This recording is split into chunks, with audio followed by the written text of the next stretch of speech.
Ang oras ay magdadapit hapon na sa aming baryo. Hindi pa man nagsisimulang kumagat ang dilim, ay naghahanda na ako ng mga gamit ko para sa balak kong gawin. Siya nga pala. Ako nga pala si Roman, 45 anyos, isa akong manunugis ng aswang. Naging manunugis ako simula nang ang asawa ko at ang nag-iisa kong anak ay sinalakay ng mga aswang nang minsang maiwan ko sila dahil sa dati kong trabaho sa karatig probinsya namin. Nang umuwi ako, ay nadatnan ko pa ang asawa ko na nag-aagaw buhay at wakwak na ang katawan.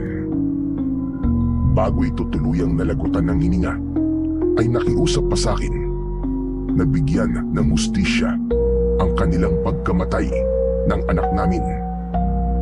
Pagbayarin ko raw ang mga aswang na lumapa sa kanila at ubusin silang lahat. Udyok ng matinding galit ay nangako naman ako at kailangan ko yung tuparin. Habang tumatagal ay dumadami ang mga nawawala sa aming baryo, maging sa kalapit naming mga baryo. Karamihan pa ng mga nawawala ay mga taong gumagawa ng paraan para makontra at maitaboy ang mga aswang. Dahil ayaw ko nang magpatuloy pa ang pambibiktima ng mga aswang, ay nagpasya ako na maging isang manunugis.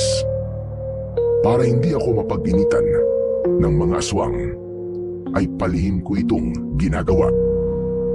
Pasikreto rin akong nakikipag-ugnayan at nakikipagkita sa mga nakikilala kong antingero at mga albularyo na hindi taga sa amin o hindi ko kababayan. Oo, marami na akong alam na mga pangontra laban sa mga aswang. Pati medalyon ng antingero ay meron na rin ako. Pero hindi ko lantarang ginagamit ang mga yon para hindi malaman ng mga aswang na isa akong manunugis. Iilan pa lang ang napapatay kong aswang at ingat na ingat din ako para hindi ako mapagkamalan ng mga pulis na kriminal. Hindi rin ako nag-iiwan ng mga bakas na magtuturo sa akin kung sakali. At lumatag na nga ang dilim sa aming baryo. Walang buwan sa kalangitan, pagkat ayon sa kalendaryo ay gabi ng bagong buwan. Ibig sabihin ay malakas ang puwersa ng kadiliman. Nagkataon pang Biyernes 13, kaya doble-doble ang paghahanda ko. Doble-doble rin ang ibinalot kong itim na tela sa mga dala kong pangontra at medalyon sa sukbit kong backpack para hindi masagap ang mga ito ng matatalas na mga pandama ng mga aswang. Nang lumabas ako sa lansangan ay sobra talagang dilim. Kakaunti pa lang ang mga bahay na may kuryente sa amin. May mga ilaw naman ang ilang mga poste. Kaya lamang ay sobrang layo-layo ang pagitan ng mga ito. Maingat at palingalinga na akong naglalakad sa may eskinita. Nang walang ano-ano ay may naaninag akong humahangos na sa tansya ko ay figura ng isang matandang babae. Pasalubong ito sa akin. Base sa kilos nito ay nagmamadali ito at parabang may kung anong tinatakasan. Nang mapansin ako nito, ay kagad ako nitong nilapitan. Nagulat naman ako nang makilala ko kung sino ito. Aba, Aling Dorcas, ano pong meron? At para po may humahabol sa inyo? Ay Diyos ko, buti na lang at ikaw pala yan, Roman. Akala ko kung may iba pang aswang sa paligid. Nakakatakot. Aswang po. May nakita po kayong aswang? Saan banda po? Doon sa may dulo, iho. Sigurado kong aswang yon. Nakita ko pag pumula bigla ang mga mata niya. Bigla niyang sinunggapan yung lalaki roon na naglalakad lamang. Abay sa takot ko, nagtago na lamang ako. Napasulyap pa kasi sa banda ko ang aswang. Na pumalag yung lalaki, ay tumakbo na ako. Naku, tama ang asawa ko. Tumadami na talaga ang pag-alagala ritong aswang. Walang ano-ano ay nakarinig kami ng paghingi ng saklolo. Doon nga sa may bandang dulo ng iskinita. Ay, Diyos ko po, baka nilalapan na ng aswang ang lalaki na yan. Kawawa naman siya. Naku, kailangan ko pupuntahan yun. Wag na, iho. Baka hindi mo kayanin. Dalawa pa kayo malapa. Malaki-laking tao pa naman ang aswang na yon. Ay, Diyos ko, talaga namang nakakatakot ang itsura niya. Hindi o, Aling Dorcas. Ako pong bahala. Sige o, magtago na po kayo. Kung pwede po, ay humingi na rin kayo ng tulong. Magtawag kayo ng mga tanod o kaya pulis kung may makikita kayo. Ay nako, mag-iingat ka, iho. Hindi biro-birong kumalaban ng mga aswang. Saka parang wala kang dalang sandata. Paano mo lalabanan ng aswang na yon? Huwag niyo po akong alalahanin. May dala po ako rito sa bag ko. Sige na ho, umalis na po kayo. At baka may makasalubong na naman kayong aswang dyan. Ay, siya nga pala. Kung may sandata ka naman dyan, mag-iingat ka pa rin. Baka naman ma-frame up ka pa kung may dumating na mga pulis. Matutulad ka lamang sa asawa ko. Oo, sige ho. Mag-iingat po talaga ako. O siya, puntahan mo na yung lalaki at kawawa naman. Iligtas mo siya. Sana nga ay may dumating dito sa baryo natin. Nauubos sa mga aswang na yan. Nakakainis na. Ang dami nang nawawala rito sa atin. Si Solomon sana. At yun ang balak niya sanang gawin. Ang kaso naman, inunahan naman siyang ma-frame up. Yung pulis naman na yun noon, ayaw maniwala sa pakiusap namin na hindi mamamatay tao o hindi magagawa yun ng asawa ko.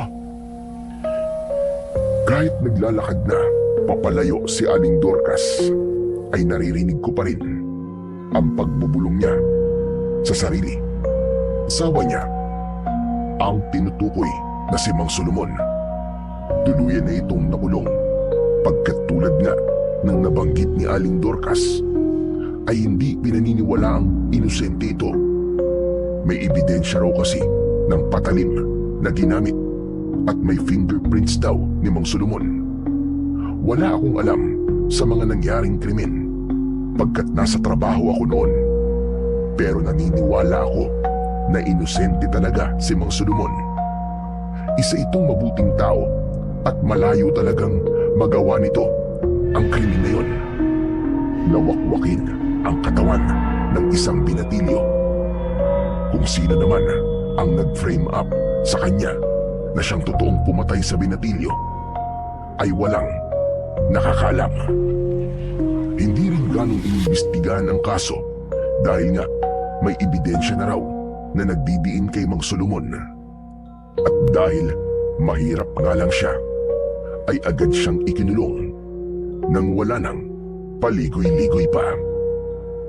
Disbintahin nga naman kapag mahirap, walang kalaban-laban para sa hustisya. At nakarating na ako sa dulo ng iskinita na halos walang katao-tao. Nakita ko ang lalaki na nakahiga na at sinisimulan ng lapain ng aswang. Ngunit bago pa tuluyang mawakwak ng aswang ang katawan ng halos hindi na magkagulapay na lalaki, ay mabilis ko nang inilabas ang itinatago kong sandata. Isang kris na gawa sa pilak. Naglabas din ako ng langis na pansaboy sa aswang para ito ay manghina. Dali-dali kong nilapitan sa likod ang walang kamalay-malay na aswang. Ngunit nang masasabuyan ko na sana ito ng langis, ay nakaramdam ito. Kaya mabilis itong bumalikwas at agad akong hinarap. Pangahas ka. Salot kayong mga aswang kayo. Tatapusin na kita ngayong gabi. Ito ang sa'yo! Ngunit napakaliksi pala ng aswang nakaharap ko.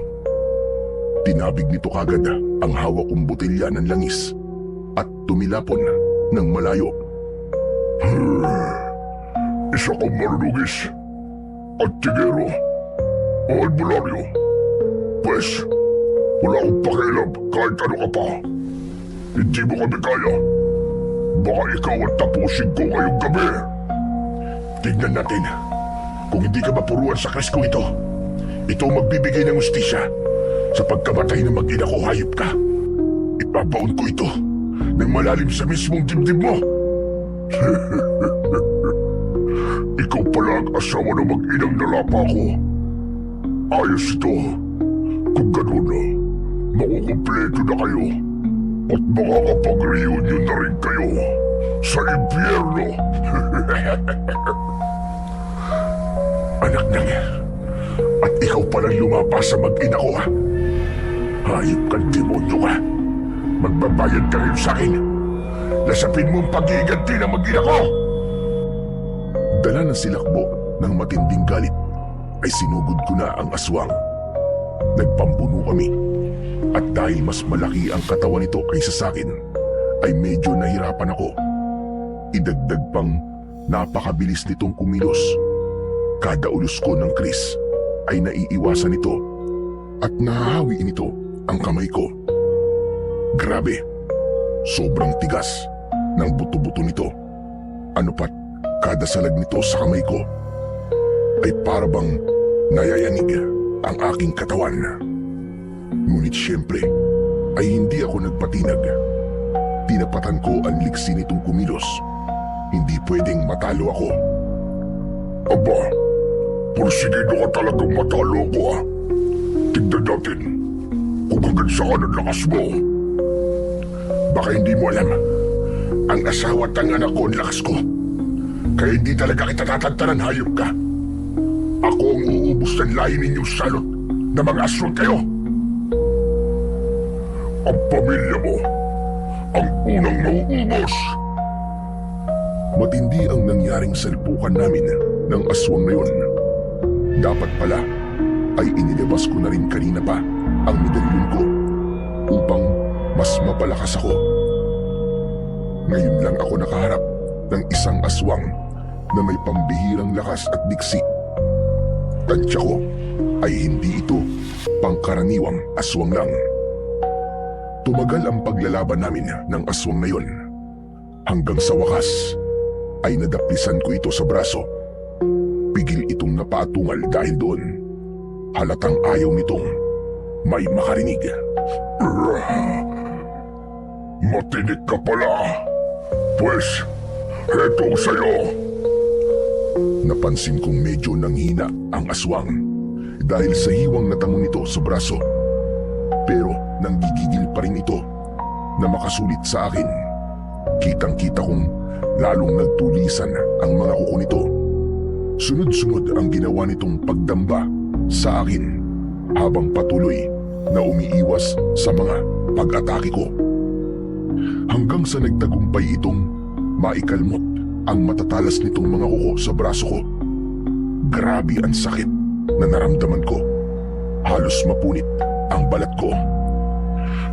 Anak nang, dahil dito ay lalong hindi kita tatantanan. Magkamatayan na tayo kung magkamatayan. Muli kong napatamaan ang aswang sa kabilang braso nito. Ngunit gumanti rin ito kagad at nadali rin ang kabilang braso ko. Pareho kaming natigilan at ininda ang mga sugat naming natamo. Galit na galit itong nakatitig sa akin. Nag-aapoy sa kapulahan ang mga mata nito. Nagbabanta at para bang gusto na akong tuluyang patayin. Maya-maya pa, nang susugurin ko na sana ito ulit, ay biglang nagpalinga-linga ang aswang na para bang may nararamdaman kung ano sa paligid. Ako naman ay pinigilan kong lumingalinga rin at baka style lang nito yon para isahan ako. walang ano-ano, ay bigla itong bumalik sa anyong tao at biglang sumigaw. Nang puntong yun, ay saka ko naman narinig na may mga paparating pala sa banda namin. Paglingon ko, ay nakita ko si Aling Dorcas na may kasamang mga tanod at isang pulis. Tulong! Tulungan niyo ako! May mamamatay tao rito! Tignan niyo! May patalim siya! Nilaslas niya itong mga braso ko! Pinatay niya rin ang kasama ko! Tulungan niyo ako! Pabulong akong napamura sa iniaktong yun ng aswang. Hindi ko yun inaasahan. Nalilitong napatingin na lang tuloy ako sa hawak kong Chris na may bahid ng dugo at sa lalaking nilapa kanina ng aswang. Duguan at wala na rin pala itong buhay. Mabilis akong nilapitan at pinalibutan ng mga tanod at ng pulis. Tinutukan kagad ako ng baril ng pulis. Hanggang dyan ka na lang. Huwag ka kikilos sa masama. Kundi ay sasabog ang bao ng ulo mo.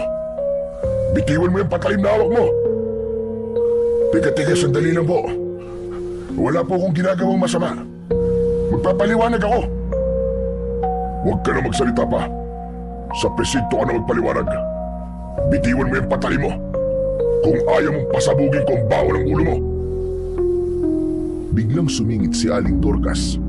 Lumapit ito at humarang sa harap ko nang tangkain akong lapitan ng pulis habang naglalabas na ng posas. Teka, sandali naman, mamang pulis. Nagkakamali kayo. Hindi itong si Roman ang kriminal dito. Nilinga ni Aling Dorcas ang aswang sa may likuran ko na noon ay parang maamong tupa kung umakto at nagpapaawa ang itsura. Tila takot na takot pa sa akin at lumapit pa sa pulis. Yan! Yung lalaking yan ang lumapa sa lalaking nakabulagta. Isa siyang aswang. Maniwala kayo. Yan ang dahilan kung bakit ko kayo tinawag dito. Biglang tumawa ang pulis sa sinabi ni Aling Dorcas. Ano ka mo, aswang? Nagpapatawa po ba kayo? Hindi totoo ang aswang. Wala na po tayo sa lumang panahon para maniwala pa tayo sa mga aswang-aswang na yan. Tignan niyo ang lalaking to kung aswang siya. Di sana, nasaan yung aswang siya ngayon? Saka may aswang po bang napakaamo ng itsura?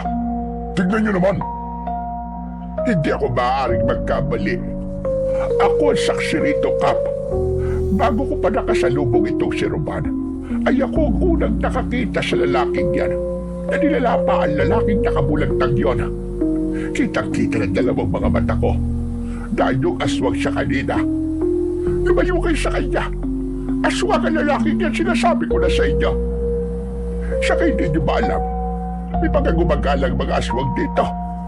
Dumadami na mga nawawala at nabibiktima nila. Tingnan niyo yung nakabulagta. Pansinin niyo ang tiyan niya. Medyo wakwak, hindi ba? Hindi ganyan kung patalim ang ginamit. Teka nga po muna, Aling Tanda. Huwag ka munang humarang. Kailangan ko munang pusasan yung lalaking yan para makasigurado tayong hindi siya makakatakas bago ko tignan ang mga anggulo. Hindi. Saka bakit siya lang ang poposasan mo? Mas dapat na ang aswang na lalaking yan ang posasan mo. Maniwala kayo sa akin. Aswang ang lalaking yan.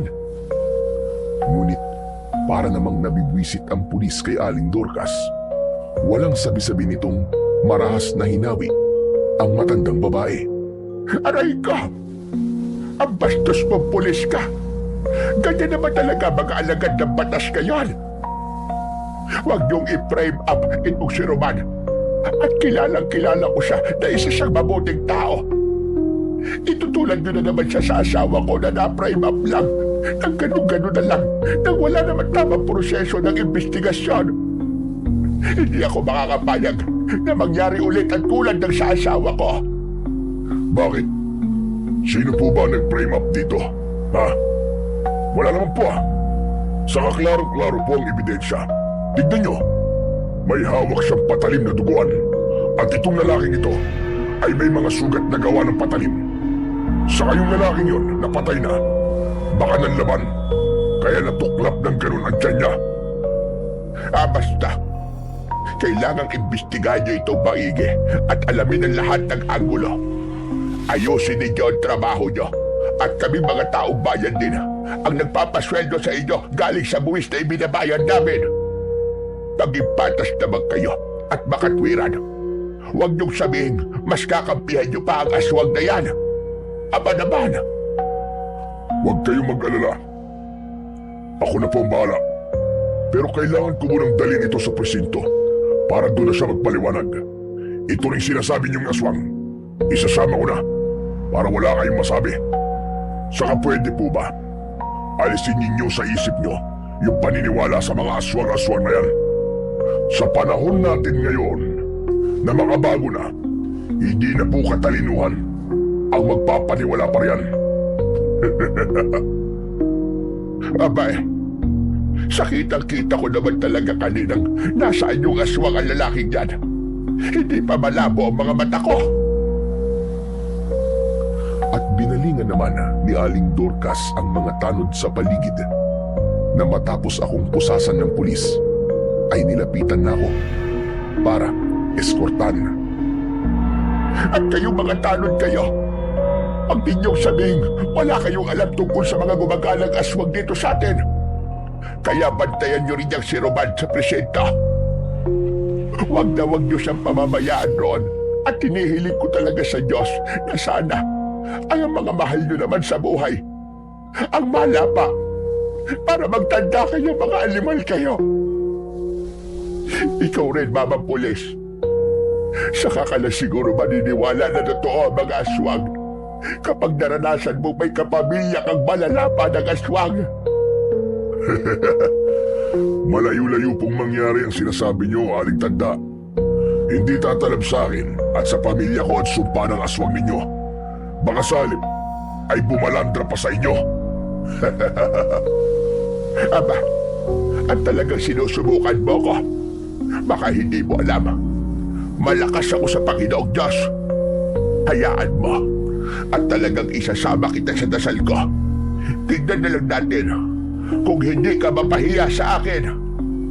Abat, nakakakigil ang matandang to ah. Sige na, umalis ka na sa daraanan namin at nakakaabala ka lang. Uugod-ugod ka na nga. Nakukuha mo pang umasta ng ganyan. Sige na, tsubi-tsubi. Bastos! Bastos ka. Tandaan mo ito. Hindi natutulog ang hustisya at hindi kailanman nananaig ang kasamaan sa kabutihan. Wala kaming pakialam. Sige na, umalis ka na. Hindi na talaga nakapagpigil ang pulis. Talagang ipinagtulakan pa nito si Aling Dorcas. Ako naman ay tahimik na lang na nakikinig at nagmamasid. Para kasing may kakaibang kutob akong nabubuo. Saka iniisip ko ang mga dala kong gamit sa backpack bag ko. Teka, sandali, Chip. May ibibilin lang ako kay Aling Dorcas. Ano ba yun? Baka naman kung ano na yan, ha? Aling Dorcas, pakikuha po at pakitabi nitong backpack ko. Ingatan po ninyo. At babalikan ko na lang po sa inyo pagkatapos nito. Sige, iho. Ako na bahala. Teka, sandali. Ano ba kasi laman ng backpack na yan, ha? Akin na nga muna yan. Kailangan kong makita ang laman yan. Naku, Chip. Wala lang ang laman ng mga yan. Mga kung ano-ano lang na mahalaga para sa akin. Ngunit kinalkal pa rin ng pulis ang laman ng bag ko. Maya-maya ay bigla itong natigilan na parabang nakuryente sa kung ano man ang nahawakan nito sa loob. Makaraan ay mabilis na muling isinara ang backpack. Parang medyo natakot na hindi ko maintindihan. Kung ano-ano lang pala ang mga ito eh. O siya, sige na. Kunin mo na ang tanda at umalis ka na. Hindi pwedeng maidala yan sa presinto. Hoy, kayo naman mga tanod. Maiwan ang iba sa inyo rito ah. At kayo nang bahala sa bangkay ng lalaki.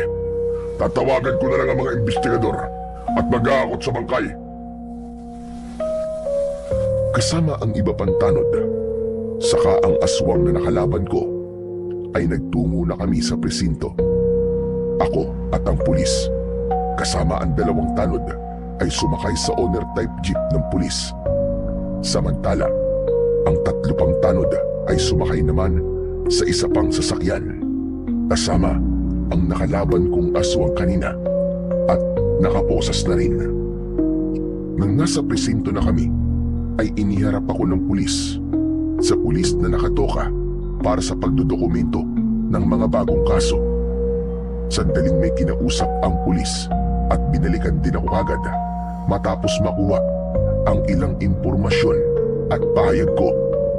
Kapag kuwan, ay maangas ako nitong inakay at ang ekspresyon ng mukha ay napakaseryoso at para bang galit.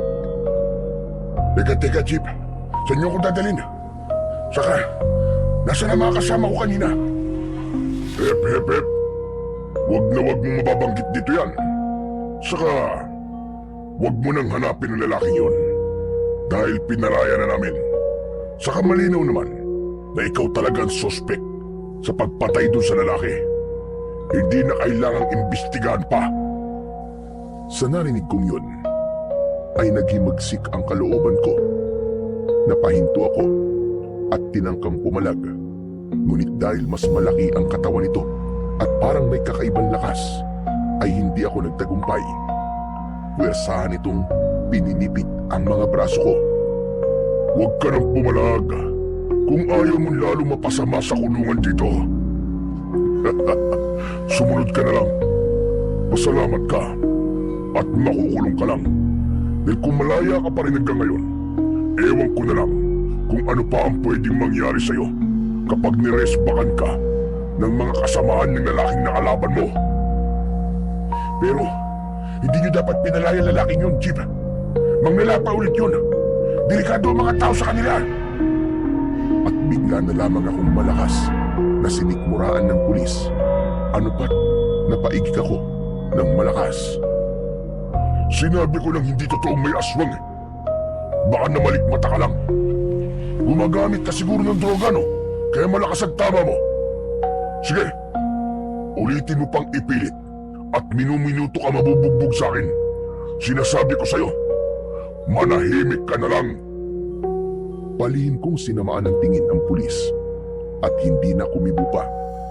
Malalim akong napaisip kung bakit ganito na lang ang pulis na ito. Sigurado akong may mabigat na dahilan kung bakit parang kakaiba ang inaasta nito. Sunod-sunod ang mga tanong ko na naglalaro sa isip ko na gusto kong mahanap ang kasagutan. Una na nga ay kung bakit parang galit ito na may naniniwalang may aswang. Ikalawa, anong meron sa lalaking aswang na sinasabi nitong ireresbakan daw ako ng mga kasama nito kung sakaling malaya pa ako. Parang alam nito ang tungkol sa lalaking yun. Ikatlo ay kung bakit parang napaso ito nang halungkatin ang laman ng backpack ko. At ikaapat, anong kalakaran kaya ang meron dito sa presinto at parang tamad silang mag-imbestiga o himayin ang mga kaso. Napakaraming mali ang nakikita ko. At sa tingin ko ay posibleng iisa ang pinag-ugatan ng lahat. Ayan, ganyan nga. Tahimik ka lang. Marunong ka rin pala eh. Pero itong tandaan mo ha. Mientras mas lumalaban ka sa amin dito at ipagpipilitan mo ang sinasabi mong aswang ang lalaking yun kanina, mas tatagal ka sa kulungan. Tandaan mo yan. Pero Jeep, inosente talaga ako. Hindi akong pumatay sa isa pang lalaki. Yung... Oo. Sinabi ko lang tumahimik ka eh. Napakadaldal mo talaga. Pues, etong sa'yo. Matapos akong muling sikmuraan ng 3 beses, ay marahas na ako nitong kinalagkad at tuluyan ng dinala sa kulungan. Pagbukas niya ng isang selda, ay ubod lakas ako nitong itinulak papasok. Ano pat nangudngud pa ako sa pader, pagkat nakaposas pa sa likuran ko ang mga kamay kong pangtukod ko sana. Ngayon, magsama-sama kayong mga pangas kayo. Hindi nyo alam kung sino ang nakakaharap nyo. May marinig pa akong aswang-aswang sa usapan ninyo. At talagang dito na kayo mabubulok. Matapos tanggalin ng pulis ang posas ko, ay mabilis at padabog nitong muling isinara at ikinandado na ang kulungan. Sabay siga-siga na umalis. Inilibot ko ang paningin ko sa loob ng kulungan. Napansin kong 5 lamang kaming nasa loob. Lahat sila ay nagtatanong, ang mga matang nakatingin sa akin. Mukha naman silang hindi mga kriminal, pagkat maaamo ang mga itsura nila at hindi naman maangas kung kumilos. Nilapitan ko ang pinakamatanda sa kanila. Yung kalbo na may puting bigote. Tansya ko ay mga nasa edad 60. Hindi ko alam, pero parang pamilyar ang mukha niya sa akin. Hindi ko lang talaga matandaan kung saan ko ba siya dating nakita. Ano nangyari sa'yo, iyo? At bakit ganyan ang mga braso mo? Grabe, para kang kinalmot ng alimaw. Tasyo, Pedring, Kulas, alin nga kayo? Baka may mga retaso kayo riyan. Maglabas kayo dali. Kailangan mabentahan natin ang sugat niya. Grabe pa naman ang mga ito. Baka mamaya maubusan ng dugo ito. Agad namang kumilos ang 3 tinawag ng matanda. Mabilis namang nakahanap ang mga ito at iniabot kagad sa matanda. Mabilis din nila akong inasikaso. Tulong-tulong silang 3. Yung mga pulis na yun, napakasasama nila. Hindi ka man lang muna dinala sa ospital at ipinagamot man lang sana ito mga sugat mo. Saka, ano bang krimeng nagawa mo? At anong may gawa sa nito? Hindi ko po alam kung maniniwala kayo sa akin, Tatang. Pero isang aswang po may gawa sa akin ito. Nakita niyo naman po sugat ko. Lika ng matutulis at matatalas na mga kuko ng aswang. Huwag mong ilalakas kapag babanggitin mo salitang aswang, iyo. Baka marinig tayo ng pulis na nagdala sa'yo rito. Mahirap na. Ang totoo, kaming 4 dito ay naniniwala sa aswang. Katunayan yan, lahat kami ay may nakasagupa ring mga aswang. Mga aswang mismo ang dahilan kung bakit kami nakulong dito. Na-frame up kami at kami ang napagbintangang pumatay sa nilapad ng mga aswang. Ano kanyo? Ganyan-ganyan din po nangyari sa akin ngayon. Ibig sabihin, ay madalas pa itong mangyari. Hindi lang sa akin. Teka po, manunugis po ko ng aswang. Kayo rin po ba ay mga manunugis ng mga aswang? Ipakikilala ko pala ang sarili ko sa iyo, iyo. Solomon ang pangalan ko. Sila naman ay narinig mo na kanina ang mga pangalan nila. Ito si Tasyo. Yang sa kanan mo naman ay si Pedring. At yang nasa kaliwa mo ay si Kulas. Hindi kami mga manunugis na kapares mo.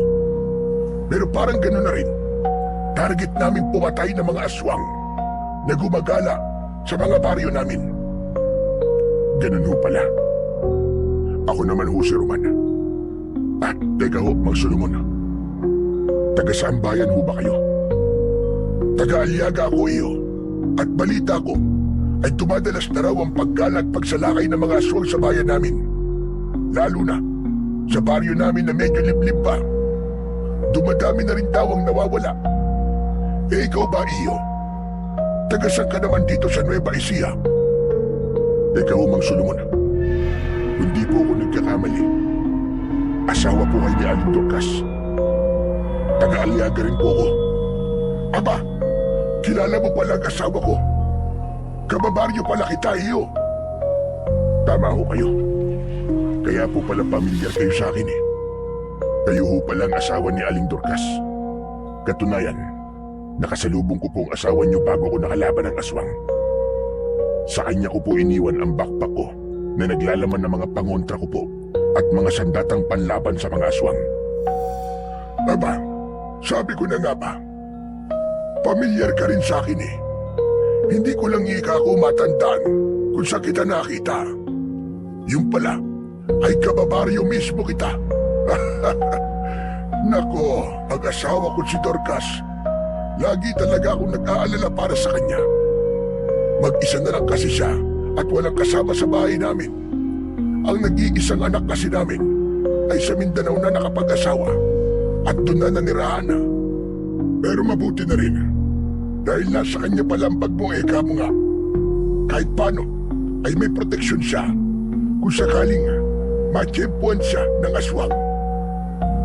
Mang Solomon, madalas po bang bumisita rito sa inyo si Aling Dorcas? Oo, iyo. Tuwing linggo ay dinadalaw niya ako at dinadala ng mga pagkain at ilang kailangan na pinapayagan naman dito. Bakit mo pala natanong? Napatango-tango ako sa nalaman kong yun. May naiisip akong bagay at makakatulong sa akin si Aling Dorcas.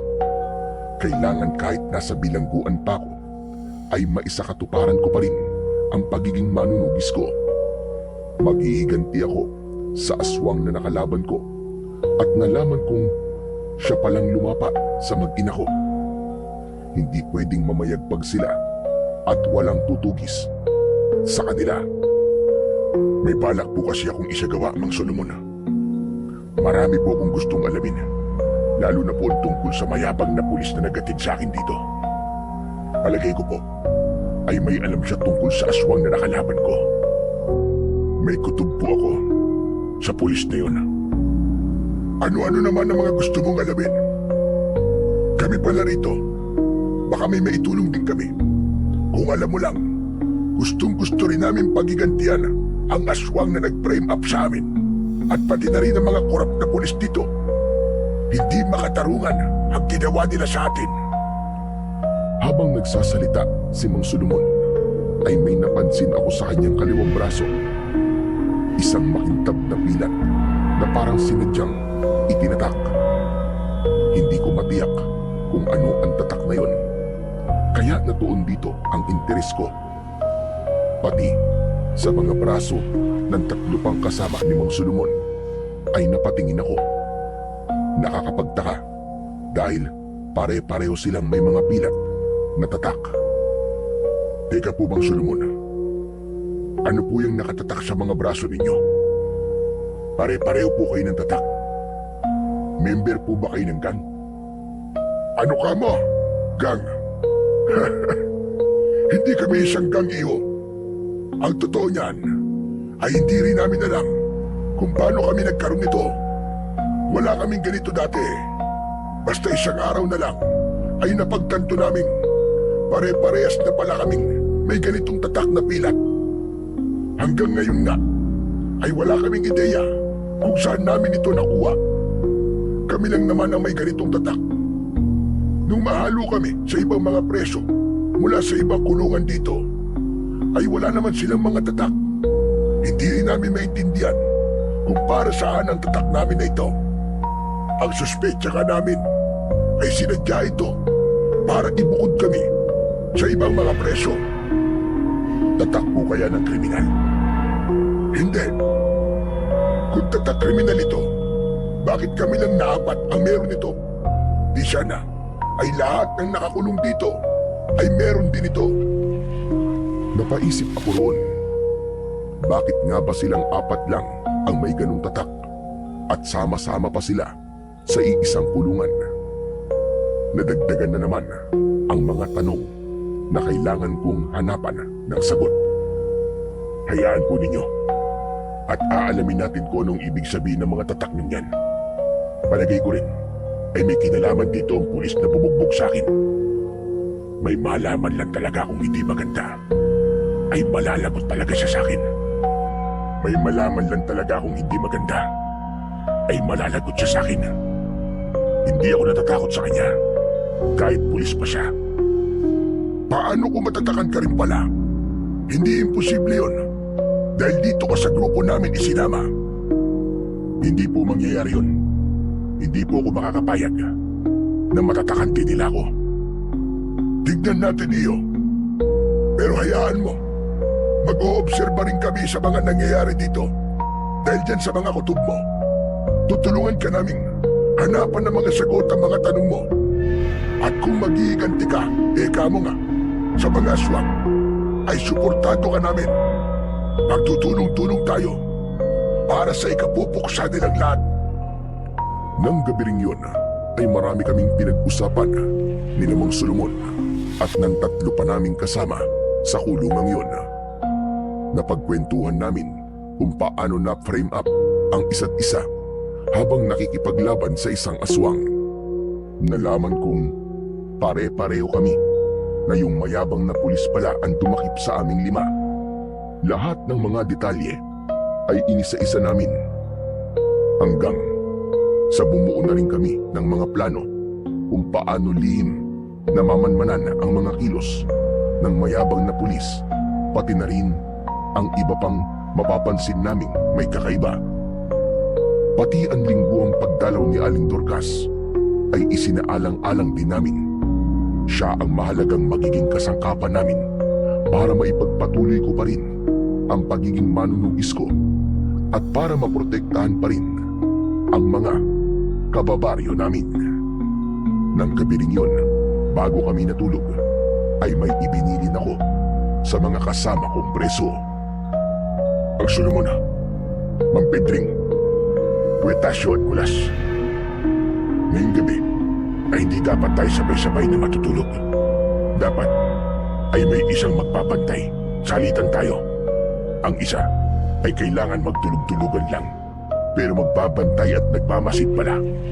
Nang sa ganun, malaman natin kung may kakaibang ganap sa kailaliman ng gabing lahat dito ay tulog na. Tama ka, Roman.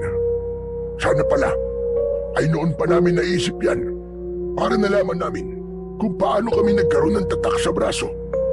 Di bale, siguro ngayon ay malalaman na rin natin dahil dyan sa naisip mong plano. Sa una kong gabing yon, sa kulungan, ay si Kulas ang napagkasunduan naming unang magbabantay. Ako sana, kaya lang ay mas kailangan ko muna ng sapat na pahinga dahil nga sa mga sugat ko. Hindi rin sila pumayag na makipagsalitan ako sa loob ng 1 linggong pagbabantay. Sila na lang daw ang bahala. Pagsapit ng kinabukasan, paggising na paggising namin, ay may ibinalita kagad sa amin si Mang Solomon. Ako ang unang-una niyang nilapitan. Nagtaka pa nga ako nang angatin niya ang braso ko at parang may kung anong gustong makita.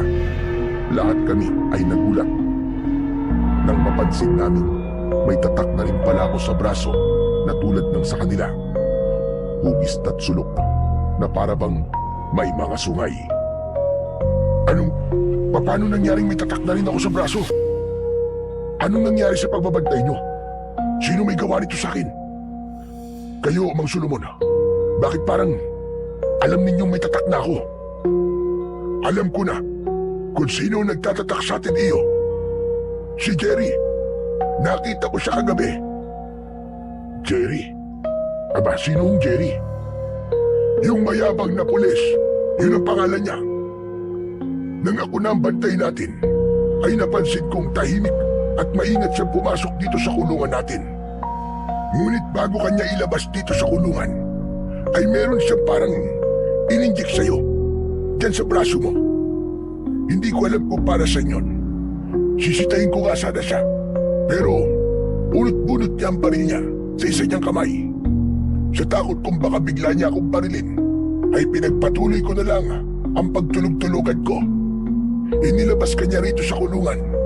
Tapos nang ibalik ka naman, ay parang wala naman kung anong ginawa sa'yo.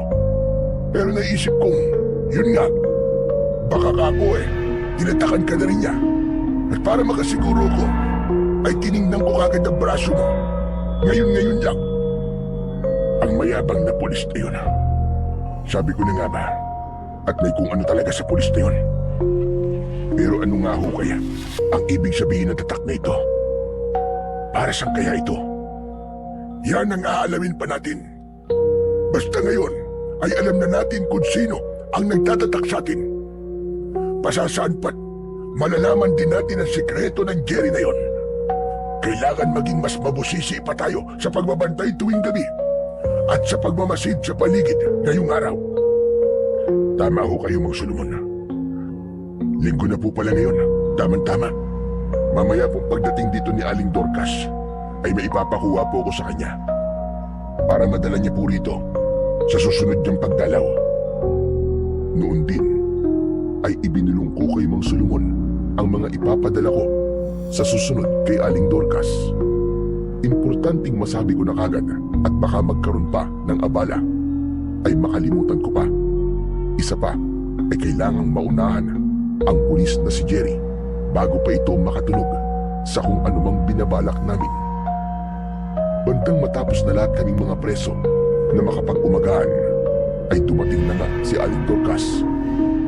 Ipinatawag at iniskortahan kagad ng 2 pulis si Mang Solomon papunta sa quarter kung saan pinapayagan ang mga dumadalaw. Nang makabalik naman si Mang Solomon sa kulungan namin, ay palihim kagad ako nitong nilapitan. Ang 3 kasama namin ay pasimple naman kaming tinakpan at kunyaring nag-uusap-usap. May magandang balita ako sa iyo, Roman. Naidala na pala ng asawa ko mga kailangan mo. Sabi niya ay napanaginipan ka raw niya at ang backpack na iniwanan mo sa kanya. Hinintay ka raw niyang makabalik sa baryo natin. Pero nang hindi ka na raw nakabalik, ay alam na raw niya ang kapalaran mo rito. Naisipan niya raw na ipuslit dito ang ilang gamit na kailangan mo. Nakalimutan ko pala sabihin sa'yo, medyo malakas ding makiramdam ang asawa kong yun. Malaki rin ang galit nun sa pulis na si Jerry.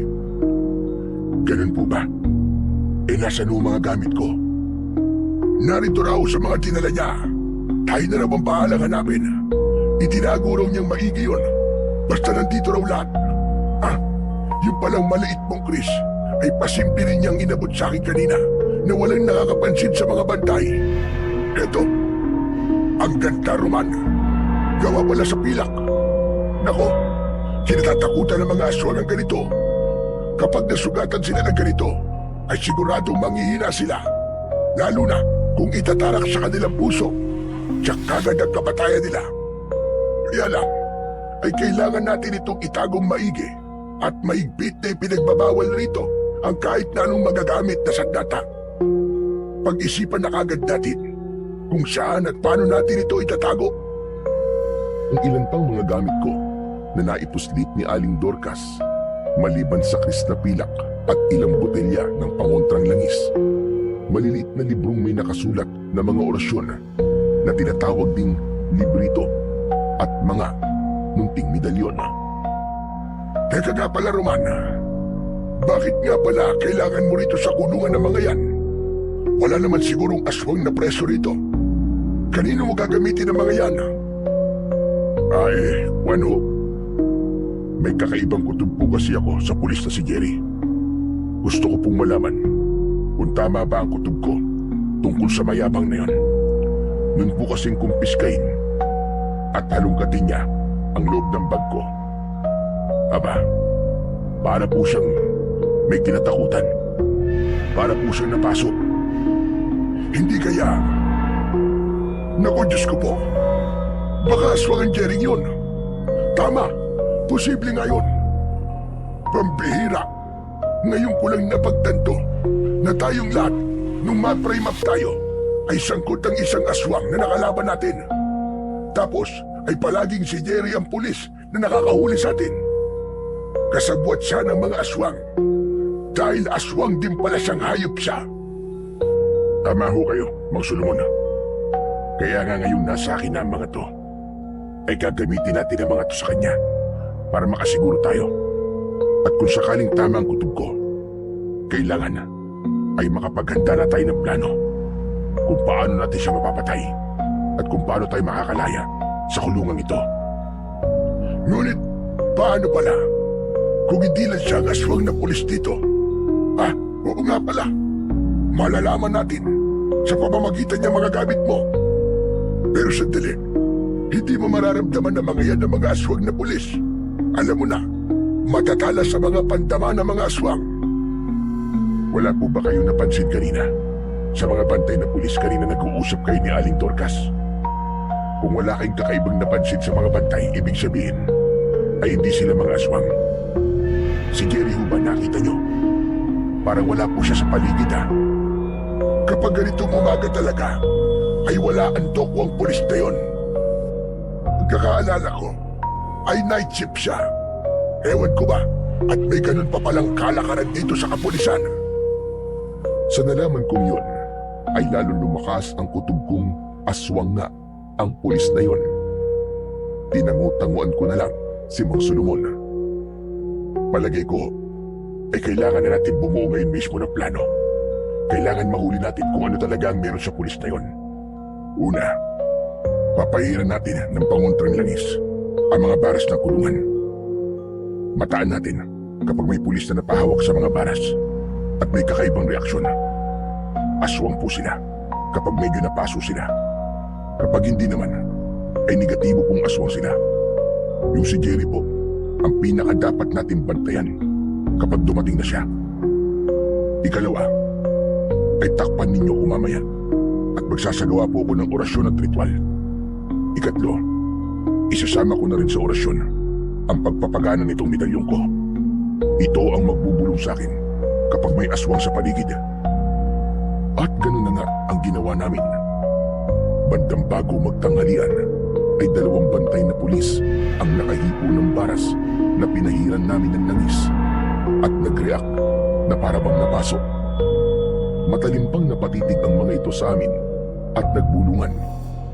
Nang nagmamadaling umalis ang mga ito, ay nagbulungan din kami.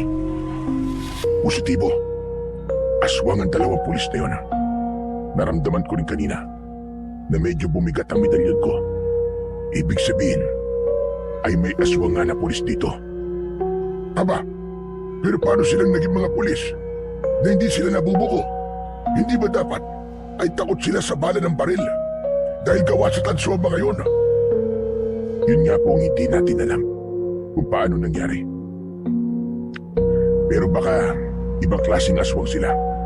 Ang alam ko po ay may mga aswang na hindi takot sa bala ng baril o kaya ay mataas ang ranggo nila bilang aswang. Kung sa bagay, baka ganun nga. E di, ano na ang susunod nating plano? Kanyang alam na natin, may aswang nga na pulis dito.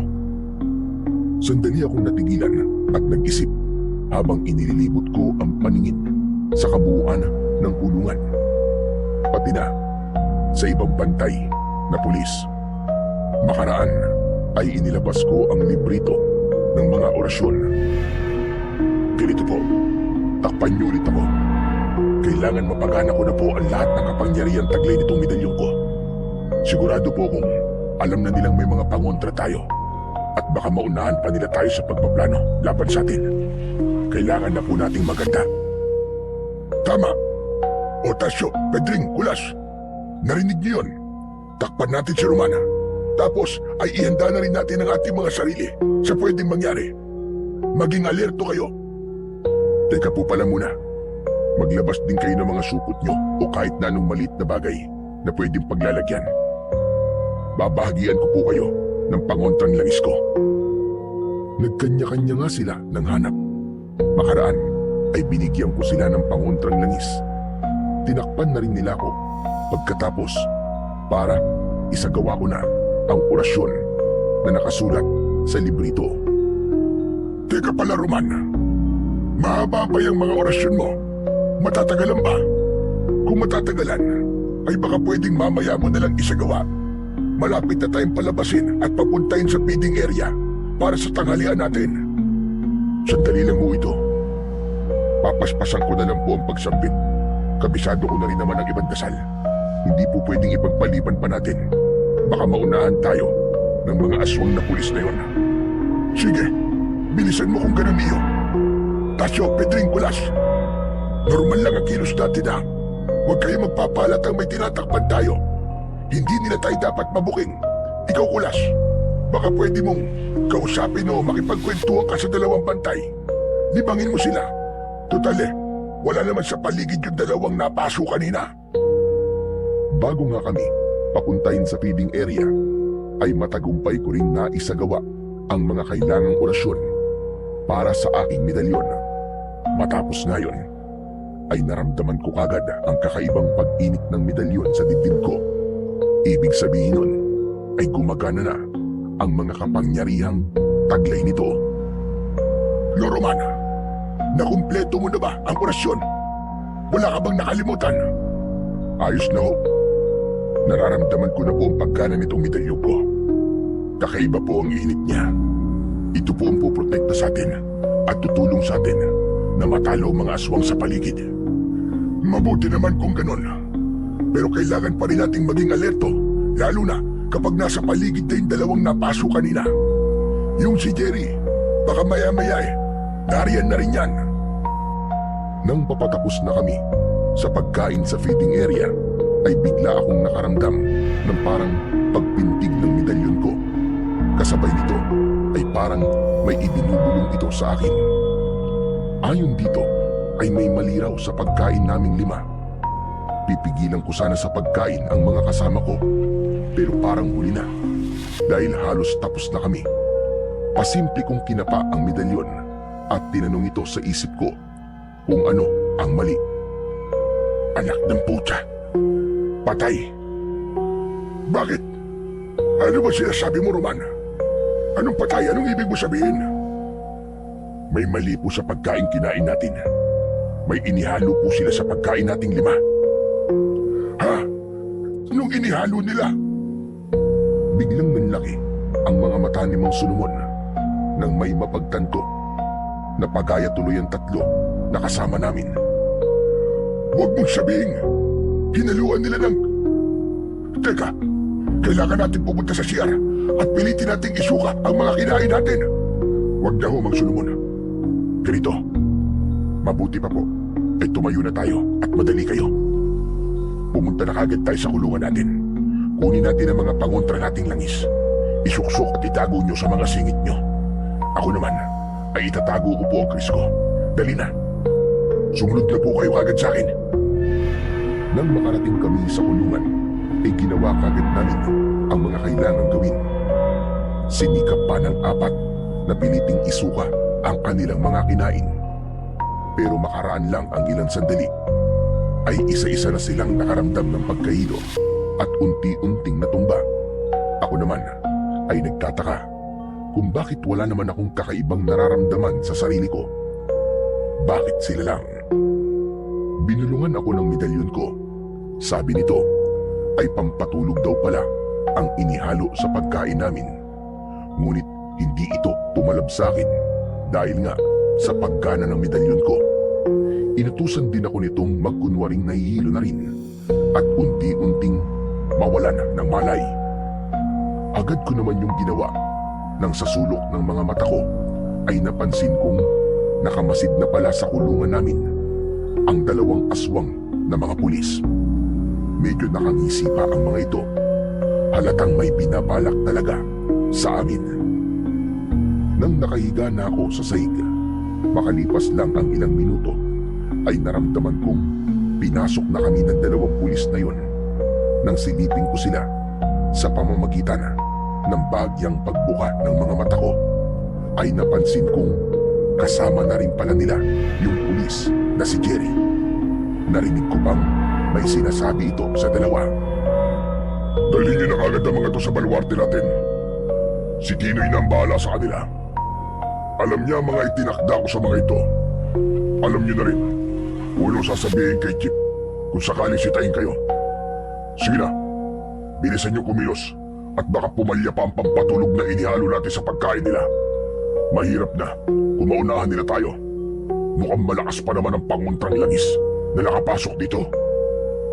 Pero teka pala, magtawag kayo ng isa pang pulis na hindi natin kauri. Pakapkapan niyo ang mga ito at hindi pwedeng may dala silang kahit na anong pangontra o sandata. Sige na, kumilos tayo. Nang pumasok ang 2 pang pulis sa kulungan namin, ay sinimulan kaming kapkapan. Ganun na lang ang hiling ko sa medalyon ko na gumawa ng paraan para hindi makuha ang kung anumang mahalagang itinago namin sa mga katawan namin. Sobra akong nag-alala, lalo na sa 4 kong kasamahan. Tinugon naman kagad ako ng medalyon ko na huwag daw mag-alala dahil hindi raw makukumpiska ang mga itinatago namin. Ito na raw ang bahala. Nang ako na ang kakapkapan, ay doon ko nalaman kung ano ang pinagana ng medalyon ko. Ang nangyari ay parang walang nakakapang medalyon o quiz ang pulis na kumagpap sa akin kahit nakakapa pa nito ang mismong mga bagay na yon. Dahil dito ay nabunutan ng tinik ang dibdib ko nang mapagtanto kong ganun din marahil ang nangyari ng kapkapan si Mang Solomon, Mang Tasyo, Kuya Pedring at Kulas. Ano? Wala ba silang tinatagong kahit ano? Imposible. Sigurado kayo? Osha Delgado, sumulong. Dalhin niyo na mga ito. Ang sumunod na nangyari ay pinagtulungan kaming isa-isang buhatin at isakay sa owner type jeep ng pulis na si Jerry.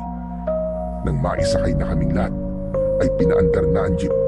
Bago sinimulan ang biyahe, ay kinausap pa ng pulis na si Jerry ang dalawang kasama. Sumulong, Delgado. Maiwan na pala kayo ritong dalawa. Ako nang bahala sa mga ito na magdala sa baluarte natin sa San Gregorio. Kayo na muna ang pumapil sa toka ko. Ipacheck nyo na rin ang kulungan ng mga ito. At baka may mga tinatago pa sila ron na naipuslit sa loob. Yung matandang babae siguro na dumalaw ng linggo ang nagdala ng mga pangontra. Umanda rin sa akin na matandang yun. Babalikan ko yun sa Aliaga. Baka ipasabay ko na rin sa mga ito. O siya, sige na. At lalarga na ako. Kinabahan ako para kay Aling Dorcas nang marinig ko ang pangalan niya sa bibig ng pulis.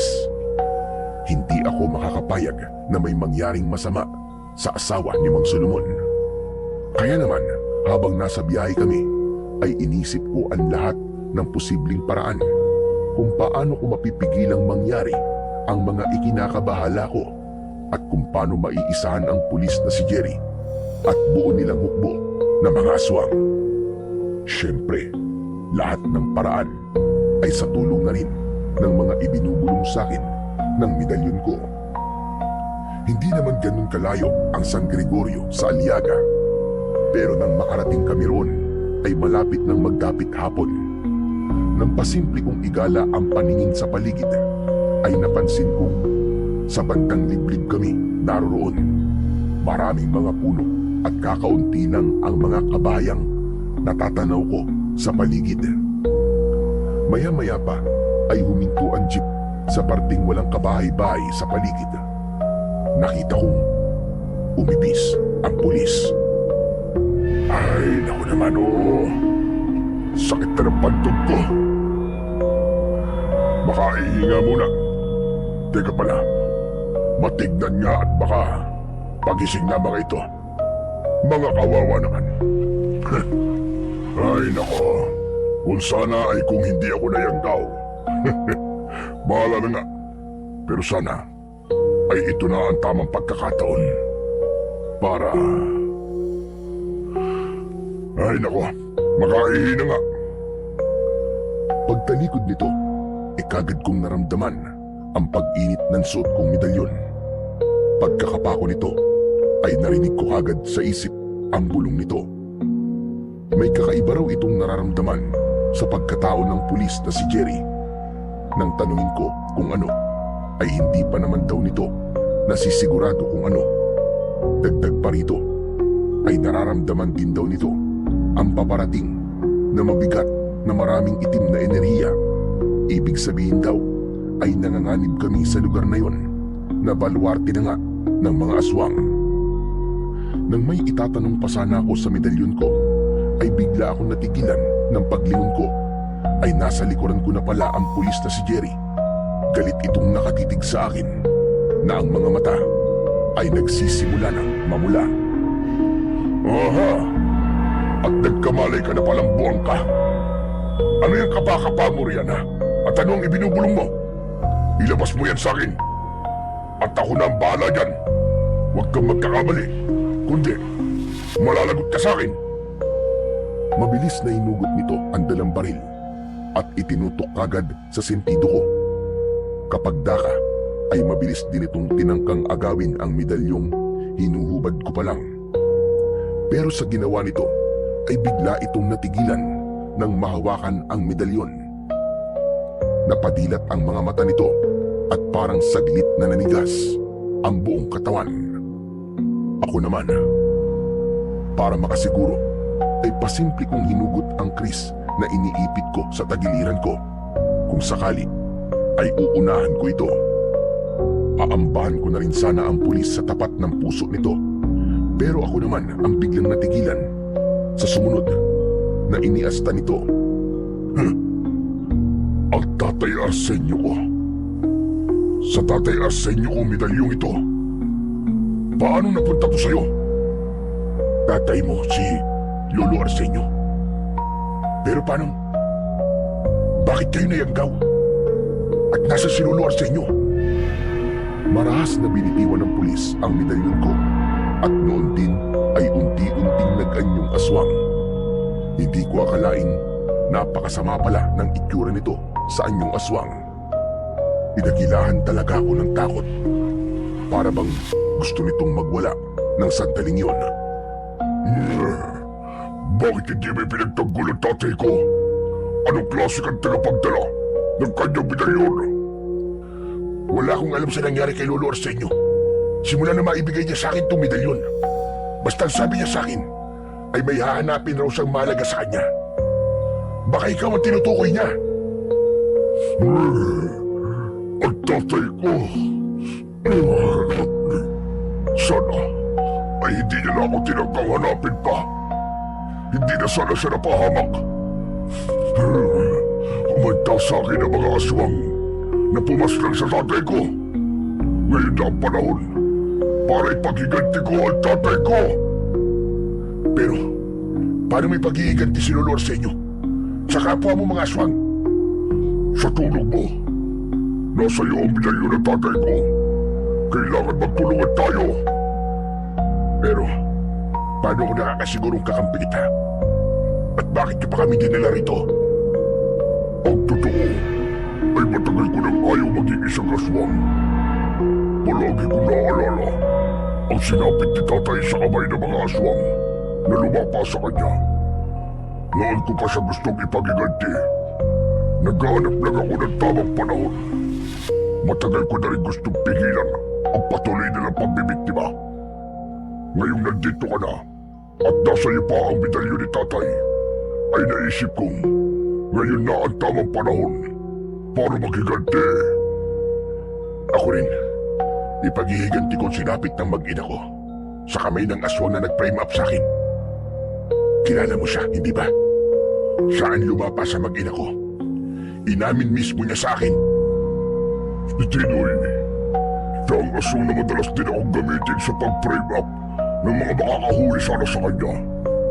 Ang isang yun ay kanang kamay mismo ng pinunong aswang na rin mismo ang nagpapamarka sa akin sa mga na-frame up niya, at siya rin mismo ang maghahanting at lalapas sa inyo kapag nakalaya na kayo.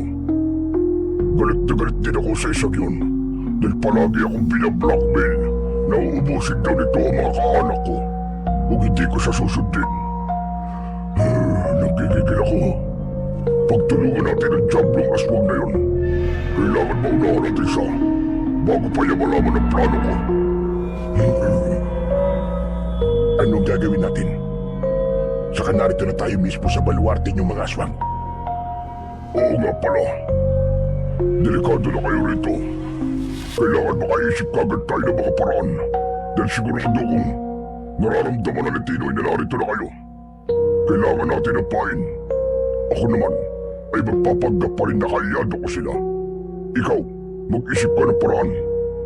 Pagkakaalam ko ay makapangyarihan niyang medalyon ni Itay. Wala bang ibinubulog niya sa'yo? Hindi mo pa ba napapagana? Napagana ko na po. Pero teka, bakit pala hindi ito tumalab sa inyo na mahawakan nyo? Hindi man lang kayo napasok o umusok ang buong katawan ninyo? Yun ay dahil kilala rin ako ng medalyon ni Itay. Saka naramdaman kong may dumaloy na enerhiya mula riyan papasok sa akin. Hindi ko alam kung ano. Alam ko na. Kahit kaharap kita ngayon at nasaan yung aswang ako, ay wala akong nararamdamang pagnanais na lapain ka. Hindi ako nasasarapan o natatakam sa amoy na sariwa mong dugo. Pati ito mga kasama mo. Kinapa ko ang medalyon ko at tinanong ito sa isip ko. Kinumpirma naman ito na totoo ang sinabi ng pulis. Kung ganun po, ay kakampi nga kita. O siya, kailangan na natin mag-isip ng mga paraan. Sabihin niyo sa akin ang lahat ng nalalaman niyo tungkol sa kalikasan ninyong mga aswang. Kung anong kahinaan niyo ng pinuno niyo at lalo na ng mga tungkol kay Tinoy. Dudurugin ko ang isang yun. Hindi naman nagpatumpik-tumpik pa si Man Jerry. Sinabi talaga niya sa akin ang lahat-lahat. Lahat din ng vulnerabling parte ng kanilang baluarte ay sinabi rin sa akin para kung sakaling kailangan naming tumakas o magtago ay alam namin kung saan kami babaling. Paano nga pala itong mga kasama ko? Kailan sila magigising? Saka si Aling Dorcas pala. Paano siya kapag nalaman nila itong plano natin? Ako na bahala sa kanila. May dala ko rito ang pampatanggal ng epekto ng pampatulog. Dinala ko dahil bala ko talaga kayong iligtas. Tungkol naman kay Aling Dorcas, nasabihan ko na mga kasama ko na ako na ang bahala sa kanya. Ang pagtutuunan na lang natin ngayon ay ang planong isahan si Tinoy at kung paano natin matatalo ang pinunong aswang. Ganun na nga ang ginawa namin. Masinsinan kaming bumuo ng plano habang isinasabay niyang turukan ang mga kasama ko ng pampatanggal ng epekto ng pampatulog. Nabanggit ko na rin sa kanya na isa akong manunugis ng aswang at may dala kong kris na gawa sa pilak at may mga dala rin kaming pangontrang langis. Ipinaliwanag ko rin kung paanong hindi na kumpiska ang mga ito ng mga kasamahan nitong pulis. Saktong matapos naming makabuo ng plano ay biglang natigilan si Mang Jerry. Nang punto rin yun ay nagising na ang mga kasamahan ko. Pare-pareho pang nagulat ang mga ito nang mapansin nila ang itsura ni Mang Jerry. Diyos ko po, may aswag! Ilabas niyo mga pangontrang langis niyo! Tasyo, Pedrin, Kulas! Ikaw rin, Roman! Ano pag hinihintay mo dyan? Bakit hindi mo pasugurin ng Chris mo ang Jerry na lana? Teka ho, Mansulumon. Huminahon po kayo. Hindi po natin siya kalaban. Kakampi po natin siya. Ano? Ano pinagsasasabi mong kakampi natin siya? Kita mong aswang siya. Aba, teka ka. Mabilis na inilabas ni Mang Solomon ang dala niyang pangontrang langis at walang sabi-sabing agad yung isinaboy kay Mang Jerry. Mabilis ding nakigaya sina Mang Tasyo, Kuya Pedring at Kulas. Kanya-kanya silang saboy kay Mang Jerry na noon naman ay napayuko na lang at iniharang ang mga kamay sa ulo at katawan. Ngunit nagtaka silang apat nang parang wala man lang epekto ang mga pangontra kay Mang Jerry. Naknang, bakit ganun? Bakit walang talabang pangontrang langis, Roman? Samantalang yung dalawang pulis na nakahawak dati sa pinahiran nating rehas ay nagkantapaso. Bakit ito ay hindi man lang tinablan? Akin na nga yung Chris, Roman, at ako na ang tatapos sa anak ng tokwang pulis na aswang na ito. Sandali, Mang Solomon. Kakampi natin siya. Kaya po hindi tumatalab sa kanya ang pangontra natin ay dahil din po sa medalyon ko. Anak po siya ng antingerong nagbigay sa akin itong medalyon. Si Lolo Arsenio. Nang mahipo rin po niya ito kanina lang, ay napasukan po siya ng enerhiya galing dito at yun po pumuprotekta sa kanya ngayon.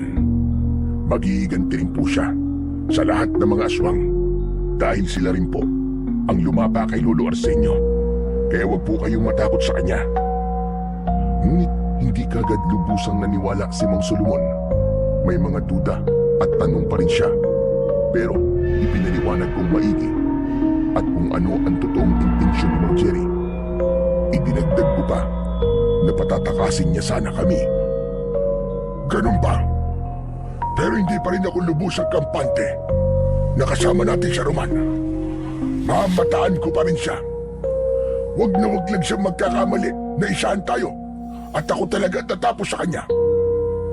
Teka pala, kung talagang kakampi natin siya, kailangan ibigay niya sa akin ang baril niya. Kapag hindi niya ibinigay, ibig sabihin ay hindi talaga natin siya maaasahan.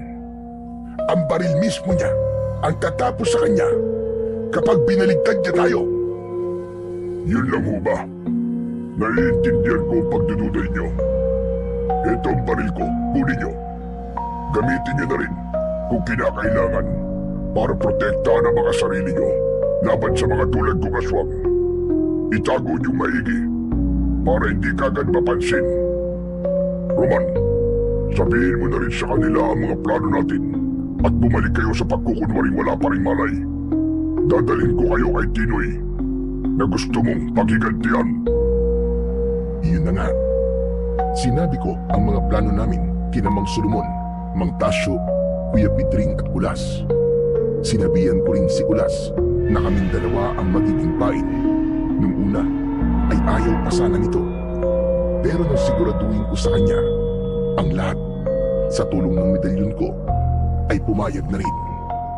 Ngunit nang nagtutulog-tulugan na ulit kami at paaandarin na sana ni Mang Jerry ang owner jeep ay bigla itong napamura at napabulong sa amin. Anak ng tipaklong, narito na pala ang grupo ni Tinoy. Roman, pasalubong na sila rito. Humanda kayo. Yung medalyon mo, Roman, pagganahin mo.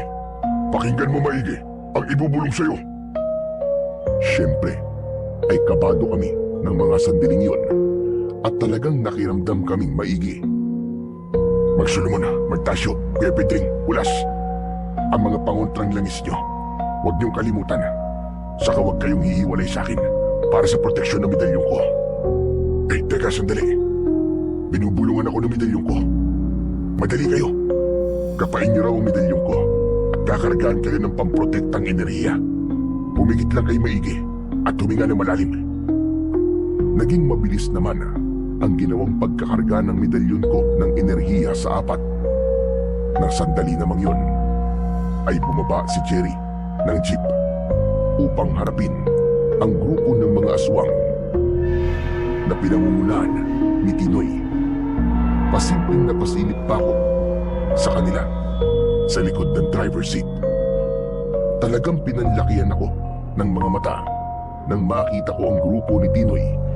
Lahat sila ay nasa anyong aswang na at marami sila.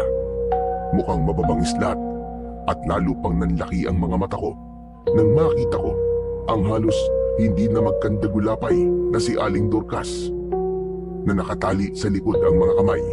Akay-akay ito ng dalawang aswang. Tinoy, anong ibig sabihin yan? Bakit ginalaw niyo matandang yan? Di ba sabi ko, ako ang tatrabaho sa kanya? Bakit hindi mo siya tinrabaho kagad? Hindi ko ba alam na ito ang nagpuslit ng mga pangontrang lagi sa kulungan? Yun ang sabi sa akin nila Sumulong at Delgado. Dinampot siya kayo nila Sumulong dahil dumalaw muli sa kulungan at nagwala doon ng malamang wala sa kulungan ang asawa raw nito at yung huling lalaking nakalaban ko. O baka naman, kasabot mo sila. Walang ganon, Tinoy. Tatrabahuin ko rin sana kagad ang matandang yan matapos kong maihatid ang mga walang malay sa owner ko. Eto nga, ihahatid ko na sana sa'yo.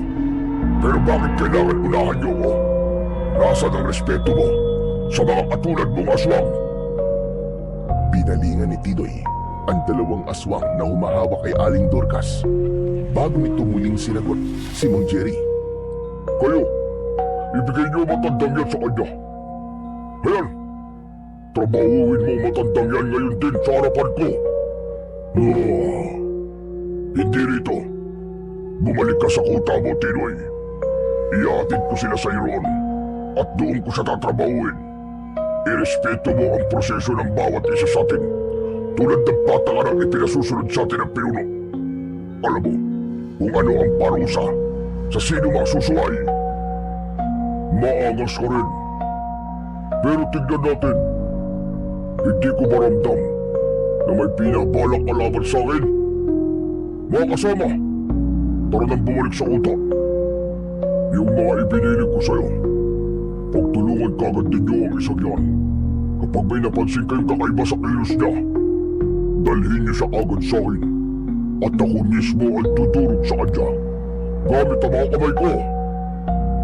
Narinig ko pa ang ugong ng pag-alis ng grupo ng aswang na si Tinoy. Sabay-sabay kasi silang nagsipagsinga-singan at nagsiatungan na parabang nagbabanta at galit na galit. Nakita kong maingat na inakay ni Mang Jerry si Aling Dorcas. Na takot naman dahil nakikita nitong aswang pa rin ang umaakay rito.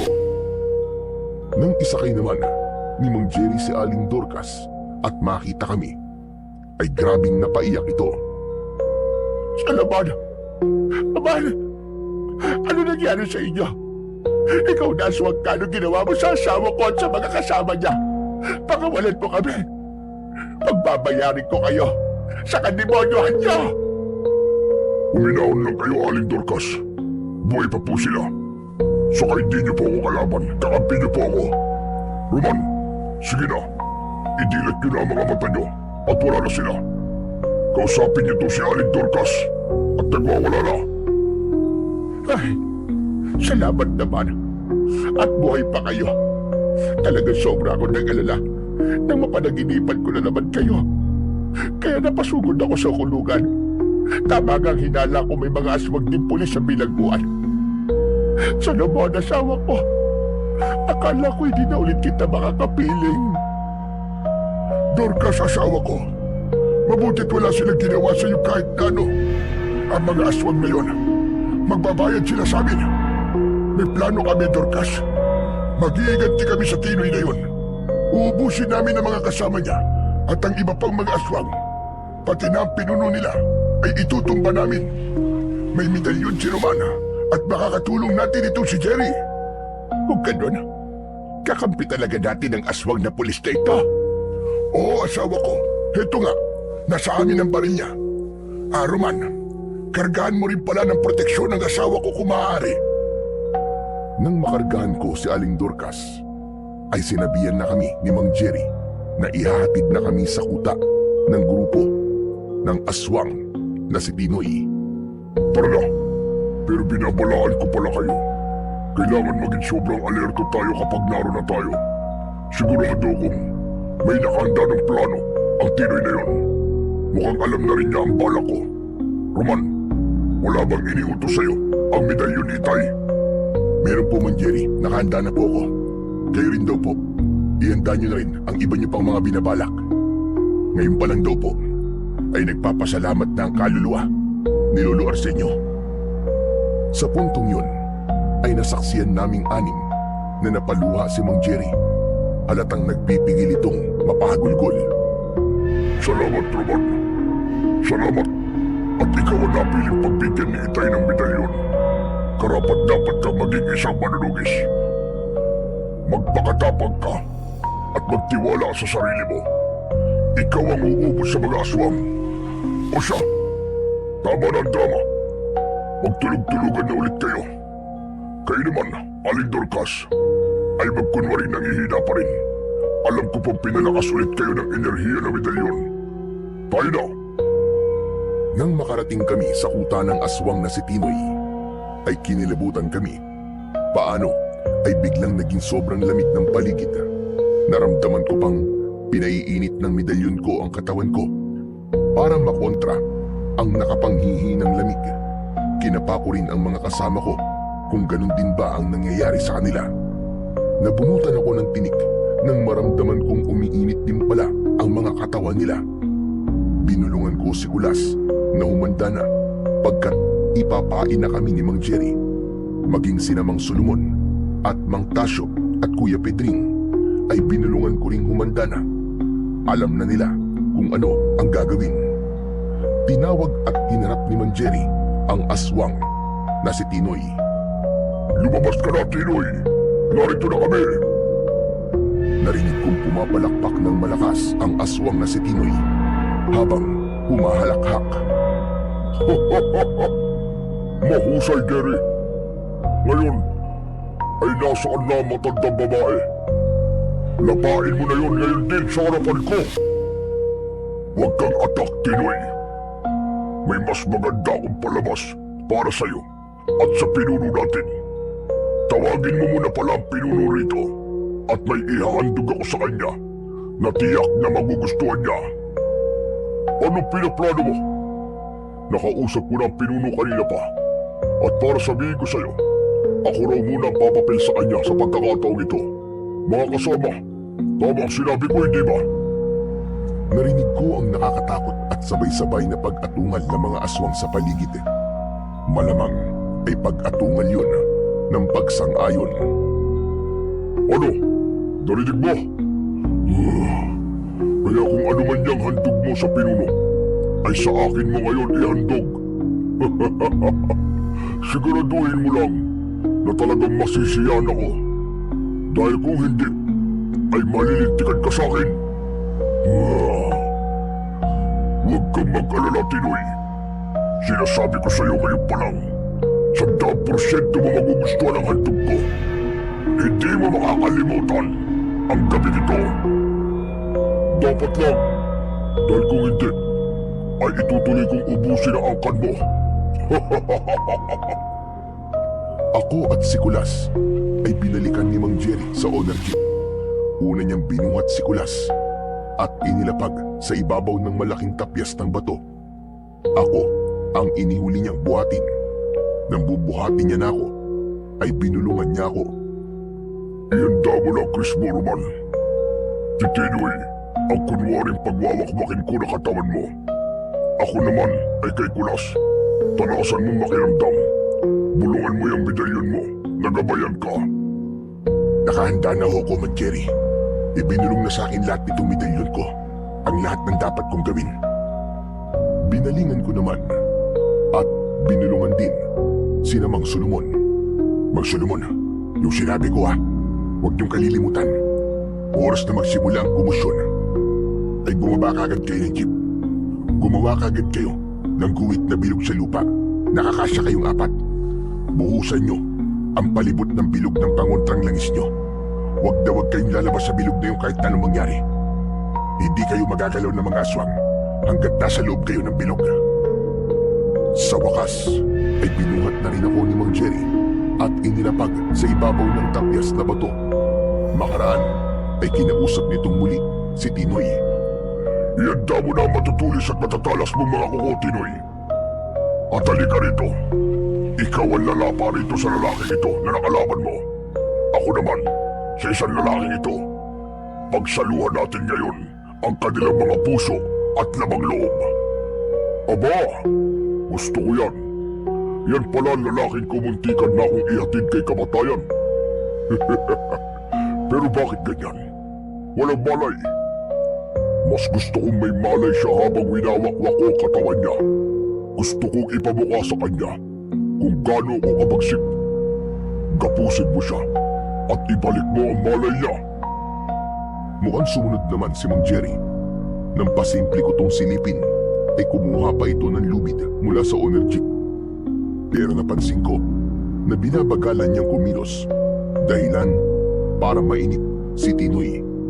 Sa pagkaatak nito, ay marahas nitong inagaw ang lubid kay Mang Jerry. Napakabagal mo! Akin na nga yan, lubid, at ako na ang gagapos sa anak ng tokwan to. Uhaw na ako sa mabango at sariwa niyang dugo. Nang tatalian na sana ako ni Tinoy, ay doon ko na sinamantala ang pagkakataon na mabilis na bumalikwas ng bangon. Ganon ko rin kabilis na hinugot ang kris ko. Pagkahugot ko naman ito ay biglang umusok dahil sa enerhiyang ikinarga rito ng suot kong medalyon. Ang medalyon ay mainit na rin at mabilis na nilulukuban ang katawan ko ng mga kapangyarihang taglay nito. Mabilis kong iniumang ang hawak kong kris sa leeg ng aswang na si Tinoy na nang dahil naman sa pagkabigla ay hindi nakuwang makapalag.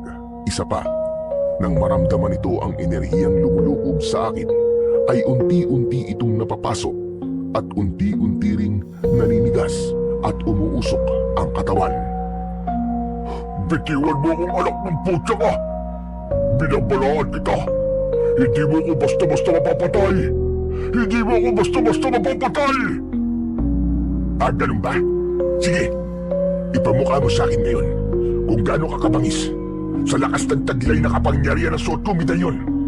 O baka mas tamang ipamukha ko ngayon sa'yo ang hustisyang hinihiling sa akin ng mag-ina ko na nilapa mong hayop ka.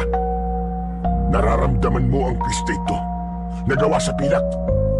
Itatara ko ito ngayon sa puso mong diablo ka! Sinubukan pang pumalag ni Tinoy, ngunit hindi umubra ang lakas niya sa lakas na ikinarga sa akin ng medalyon ko. Kahit na anong tangka niyang kagatin at kalmutin ang kamay ko, ay nabibigo siya dahil kada pagtatangka niya ay lalo siyang napapasok sa akin. Sa huli ay sinigawan nito ang mga aswang sa paligid. Mga kasama, ano pang tinutunga-tungangan niyo dyan? Saklulahan niyo ako! Tawagin niyo ang pinuno natin at pagbayarin niyo ang pangas na anak ng putyang ito! Dito na naalerto si Mang Jerry, si Kulas at si Namang Solomon. Agad na silang kumilos tulad ng napagplanuhan namin. Kulas, bumangon ka na riyan at tulungan akong harapin ang mga aswang sa paligid. Roman, wala pala kami kahit talo sa data. Ano gagawin namin? Kulas, madali ka. Gumawa ka ng malaking bilog. Tapos ay buhusan mo ng panguntang langis mo. Kunin mo rin ito sa akin. Hindi ko kulangin ito pagkat may karga ng medalyong ko. Dali na! Nagmamadali naman si Kulas. Ngunit hindi pa man niya nabubuhusan ng tuluyan ang malaking bilog na nilikha niya, ay biglang sabay-sabay nang sumugod ang mga aswang sa paligid. Makapanindig balahibo ang sabay-sabay nilang pag-atungal at pagsingasing. Bilisan mo, Kulas! Kaya na sila! Pero dahil sa pagkakataranta, ay lalo namang hindi magkanda tuto si Kulas. Kaya naman, kumuntikan pang makapasok sa bilog namin ang sumugod na mga aswang. Mabuti na lang at hinarangan ng mga ito ni Mang Jerry. Tinangka pa siyang pagkakakalmutin ng mga aswang, ngunit parang napaso ang mga ito sa kanyang balat pagkat nakargaan din siya ng medalyon ko. Mang Jerry, mag-ingat ka! Hindi ka dapat makalabas ng bilog. Kapag nakalabas ka, ay hindi ka na muling makakapasok. Kulas, bilisan mo! Baka mahila ng mga aswang si Mang Jerry! Tinamang Solomon naman ay tinatanaw ko sa kabilang banda. Ang mga ito rin naman ay tinangkang sugurin ng mga aswang, ngunit hindi nagtagumpay dahil napapalibutan na rin sila ng bilog na may ibinuhos na pangontrang langis. Ang singaw ng pangontrang langis na nakargaan din ng medalyon ko ng enerhiya nito ang kinatatakutan at iniiwasan ng mga aswang. Matatapos na sana si Kulas sa pagbubuhos ng langis nang sa hindi inaasahan ay biglang may isang desperadong aswang na malakas na humila kay Mang Jerry. Napaso at nasunog ang aswang na yon. Ngunit si Mang Jerry ay nakalabas sa bilog. Mabuti nga sa'yo, Jerry. Isa kang traidor at taksil na aswang. Mga kasama, dalhin niyo yan sa pinuno. Dali! Tuloy tawagin niyo ang pinuno para iligtas ako. Buwang ka. Hindi mo alam ang sinasabi mo. Anak ako ng isang antingero at nakargaan ako ng enerhiya ng kanyang medalyon na suot niyang lalaking pumipigil sa'yo. Hindi ako basta-basta makakanti ngayon ng pinuno. Ikaw ang lagot ngayon at hindi na maililigtas pa ng pinuno. Bakit ikaw mo? Dahil ngayong gabi rin ay tutuhugin na ang puso mo. Roman, tuluyan mo na ang buong na diablong yan! Makaraan ay binalingan naman ni Mang Jerry ang mga aswang sa paligid. Kayo naman, binabalaan ko kayo. Magsitakas na kayo bago pa man matuhog ang puso ni Tinoy. Hindi ko ba alam na medyo nangihina na rin kayong mga nagpapasakop sa kanya? Oras na matutas siya, ay kayo naman ang isusunod ni Roman. Hindi niyo alam kung gaano kalakas ang kapangyarihang taglay ng medalyon ng aking tatay. Sige, Magsitakas na kayo! Ngunit hindi kagad naniwala ang mga aswang. Sa halip ay galit na umangil pa ang mga ito at sabay-sabay sanang susugurin si Manjeri.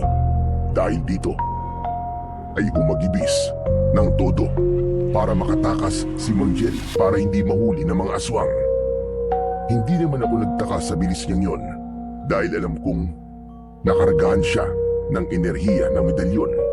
Kaya naging ganun siya kabilis. Sinigawan ko pa si Mang Jerry bago siya tuluyang makalayo. Mang Jerry! Magkikita pa tayo!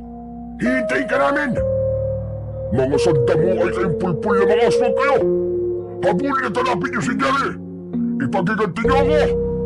Gumawa rin kayo ng paraan kung paano niyo masisira ang bilog nila! Mga wala talaga kayong silbi! Sinubukan namang gumawa ng paraan ng mga aswang. Naging desperado pa ang iba na mapasok ang bilog namin. Dumating pa nga sa punto na nagsabay-sabay pa talaga sila. Napansin kong kapag magsasabay-sabay pala sila, ay nagkakaroon ng epekto sa katatagan ng bilog na nakapalibot sa amin. Unti-unting numinipis ang epekto ng pangontrang langis. Dahil dito ay naalarma ko at mukhang napansin naman yon ng mga aswang at ni Tinoy. Ngayon, sige pa mga kasama, magsabay-sabay pa kayo. Unti-unti nasisira ang enerhiya ng bilog. Bilisan niyo! Kaya niyo yan! Bago pa muling magtangka ng sabay-sabay ang mga aswang, ay may ibinulong kagad sa akin ang medalyon ko. Ganon ha? Pwes, huwag ka nang umasa, Tinoy, na makakaligtas ka pa. Dahil ito na ang magiging wakas mo. Ramdamin mo ngayon kung gaano ang tindi ng sakit ng matuhog ng Krisko sa iyong puso. Ilalapat ko na ang hustisya para sa lahat ng nilapa ninyo. Talagang itinodo pa ni Tinoy ang natitira nitong lakas para pumalag. Ngunit sa malas niya, dahil lalo lang siyang napapaso sa akin, kaya naman ay lalo pa siyang humihina. Anak ng tokwa! Hindi maaari! Hindi ako pwede mamatay! Hindi! Mga kasama, ano na? Papayag ba kayong basta na lang niya tayo mapatay? Gibain niyo na ang pwersa ng bilog! Bilisan niyo! Nauulol na sumunod naman ang mga aswang sa paligid. Ngunit inunahan ko na sila. Sa wakas ay itinaas ko na ang hawak kong umuusok na kris at walang sabi-sabing itinarak ito ng buong lakas sa tapat ng puso ni Tinoy. Para sa asawa at anak ko at para kay Lolo Arsenio, ito na ang ganti ng isang manunugis. Hindi! Ibinaon ko ng baon na baon sa dibdib ni Tinoy ang kris. Ano pat nagkikikisay siya nang magsimulang may lumabas na mumunting mga kidlat at pumalibot sa kanyang katawan. Pagkahugot ko naman ng kris, ay agad bumulwak ang masaganang itim na dugo na nagmumula sa kanyang dibdib. Nang bumulagta naman ito sa lupa, ay biglang umusok ang buong katawan nito hanggang sa sumiglab ang apoy at tinupok siya hanggang sa unti-unting maagnas at maging abo. Ang mga aswang naman sa paligid ay natigilan at hindi makapaniwala sa kanilang nasasaksihan. Halata ring biglang nanghina ang mga ito dahil lahat sila ay lumaylay ang mga balikat. Napansin ko rin biglang humaba ang talim ng hawak kong kris at nanlaki rin ang mga mata ng mga aswang nang mapansin din ito. Lumarawan ang matinding takot sa kanilang namumulang mga mata. Kayo, baka gusto niyo matulad sa kanya. Uubusin ko kayo lahat! Susugurin ko na sana ang mga ito habang iwinawasiwas ang hawak kong kris sa ere. Ngunit mabilis na umatras ang mga ito na umaatungal. Hinabol ko pa ang iba. Inabutan at pinagtatataga. Nakapatay pa ako ng mga 5 sa kanila. Pero lalo silang natakot nang ang mga ito ay masunog din at maging abo. Kaya naman ay tuluyan ng tumakas ang mga ito at nilisan ang kanilang kuta. Natapos ang gabing yon ng paghihiganti ko para sa mag-ina ko at para na rin kay Lolo Arsenio. Kaya lang ay hindi ko pa lubusang napapatay ang pinuno ng mga aswang. Saka ko nilang tutugisin ang pinuno. Ang mahalaga muna sa ngayon ay nakapaghiganti na ako at ligtas kaming lahat ni Mang Solomon, Aling Dorcas, Mang Tasyo, Kuya Pedring at Kulas. Matapos din ang gabing yon, ay hindi pa muling nakikipagkita sa akin ang pulis na si Mang Jerry. Pero naniniwala akong buhay pa siya dahil yon ang palaging ibinubulong sa akin ng aking makapangyarihang medalyon. Isang araw ng linggo, bilang pasasalamat sa Panginoong Diyos na nagligtas sa aming lahat, ay sama-sama kaming nagsimba ni Mang Solomon, Aling Dorcas at ng tatlo pa naming kasama sa kulungan noon. Sa misa ay narinig namin ang napakagandang mensahe ni Father. Ang Diyos daw ay palaging naglalapat ng hustisya sa mga biktima ng kasamaan. Minsan din daw, mula sa puwersa ng kadiliman ay humuhugot siya ng isa upang maging kasangkapan niya para matalo din ang kasamaan. Hindi mananatiling ang dilim ay hindi masisilayan ng kanyang liwanag. At sa oras daw na sumaboy na ang liwanag, ay hindi na muling iiral pa ang kadiliman. Naaalala ko palagi si Mang Jerry.